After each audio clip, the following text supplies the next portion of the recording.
Yes po, muli po, magandang araw po mga kabarangay. Ayan po at papalapit na po yung barangay at SK election na magaganap nga po sa November 2, 2026 at may calendar of activities na po ang komentar dyan.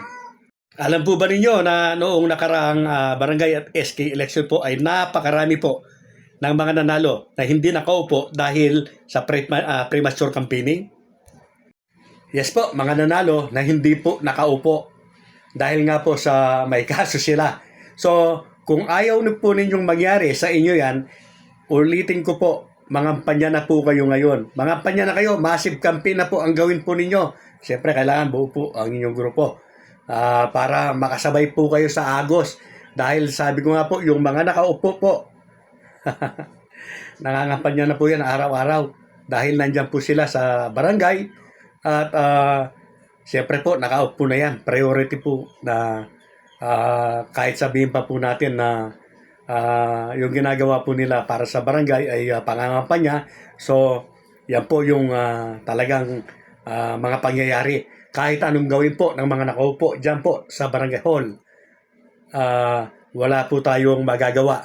Hindi po natin sila mapapailan ng kasong election hearing. Kaya nga, ang sinasabi ko sa inyo, lalo na talagang baguhan po kayo, sumabay na kayo sa Agos. Ito po yung tamang panahon ng pagsisimula ng pangangampanya ninyo. Dahil yung legal campaign period, mga kabarangay, hindi na po talagang parang kampanya yan.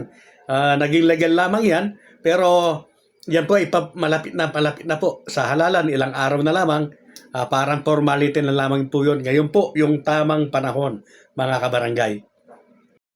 Kung kaya na ninyo mag-set ng mga kaukos sa mga iskinita, sa mga purok, yes, kailangan na po ninyong gawin yan.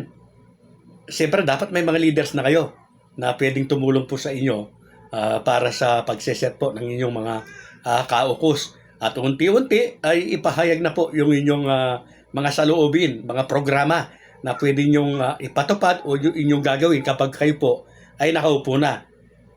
At sa legal campaign ay lalo nang mararamdaman or papasok sa isipan ng mga tao yan kasi nasabi na nyo ngayon, parang i-remind lamang ninyo sila sa legal campaign period. So, kayo po, nasa inyo kung kikilos lamang kayo kapag nakapag-file na kayo at ihintay na lamang ninyo, mananahimik na lamang kayo, ihintay na ninyo yung legal campaign, tsaka kayo lalabas. Nasa inyo po yun. Kayo po, yung sarili po ninyo yan mga kabarangay. Siyempre po, hindi naman po ganun kadali na makakuha po ng mga matitinong leader. Kung upon filing, tsaka pa lamang po kayo kumukuha ng inyong mga leader, baka binabantayan po kayo ng inyong mga kalaban at may election hearing po kayo. Ngayon na po ninyo ihanda ang inyong mga leaders, ang inyong mga programa, yung mga jingles nyo, dapat nakapag-isip na kayo or dapat nakapagpagawa na po kayo. Ganun din po yung mga slogan po ninyo na gagamitin. Dapat preparado na po ang lahat po ng mga iyan. Nasa inyo din po kung gagawin niyo yung sinasabi ko na kahit pangalan lamang po ninyo, meron nang nakapaskil dyan. Halimbawa, Coiners Ring 2026. Pwede po yan. Kaya lang, mag-ingat po kayo. Yung didikitan ninyo ng poster, kung poster yan, or kung pipinturahan nyo ay bahay, kailangan alam po ng may-ari yan. Kailangan concern po yung may-ari ng lugar na lalagyan po ninyo ng mga pangalan ninyo. At kung ginawa naman po ninyo yan, siguraduhin lamang po ninyo na bago po kayo mag-file ng COC, ay kailangan malinis po yan. Wala na po kayong nakasulat na mga pangalan sa mga pader, wala po kayong tarpaulin na nakapaskel para safety po kayo. At ang gagawin na lamang po ninyo, after po ng filing po ninyo, siyempre po chika-chika na lang, ingat-ingat na po. Huwag na po kayong talagang obvious na nangangampanya. Dahil kapag kayo po ay binabantayan ng inyong mga kalaban, lalo na, siyempre mga nakaupo yan, may paglalagyan po kayo. Siyempre, ingat na po kayo. Mag-ingat na po kayo after po na kayo ay makapag-file. So, kung ganun po ang gagawin ninyo at wala pa kayong ginawa ngayon, yun nga po, gahol na gahol po ang inyong panahon sa inyong pangangampanya. Dapat din po, mga kabarangay, na legal. Dapat alam niyo yung legal sizes po ng mga tarpaulins. Kung saan pwedeng ilagay yan. Yung common poster area. Siyempre po, sa ngayon, hindi pa natin alam, no? Hindi pa nakadesignate yung mga common poster area. Pero siguraduhin lamang po ninyo na malalaman po ninyo yung, na alam po ninyo yung mga legal sizes na dapat ninyong gawin.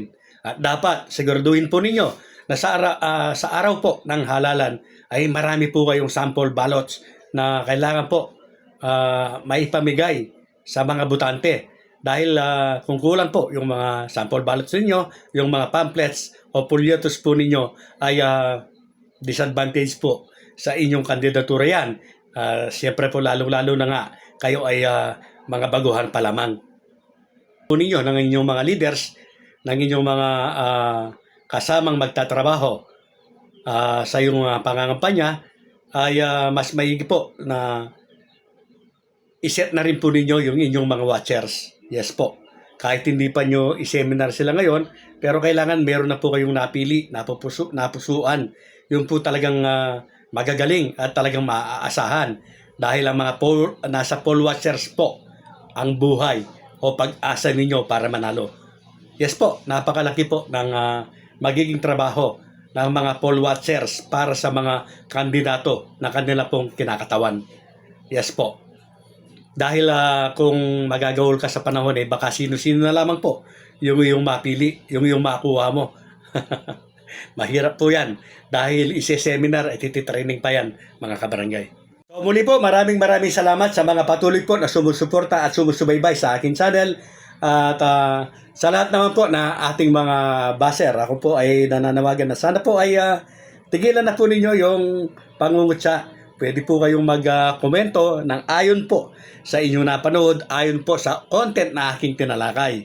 Huwag naman po sanang below the belt, nakakasakit po ng damdamin. Pwede ko naman po kayong i-block kaya lang kung minsan po ay inahayaan ko na makita na din ng mga manonood yung inyong mga komento. Kaya lamang po talagang kapag masama na at nakakasakit na po ay talagang binubura ko na po yan. Kaya kung kayo po ay magkukomento ng below the belt, tinitiyak po sa inyo, nabuburahin ko lamang yan. Sayang lamang po ang inyong panahon. At sa mga sumusuporta na naman po, palagi, maraming salamat po. At kagaya po ng palagi kong sinasabi, doon po sa mga baguhan na lalaban or sa mga nakaupo na, marami po tayong tips na ihahayag pa sa mga darating na mga araw kapag malapit na ang halalan. Maraming salamat po. Muli, Coiners Ring.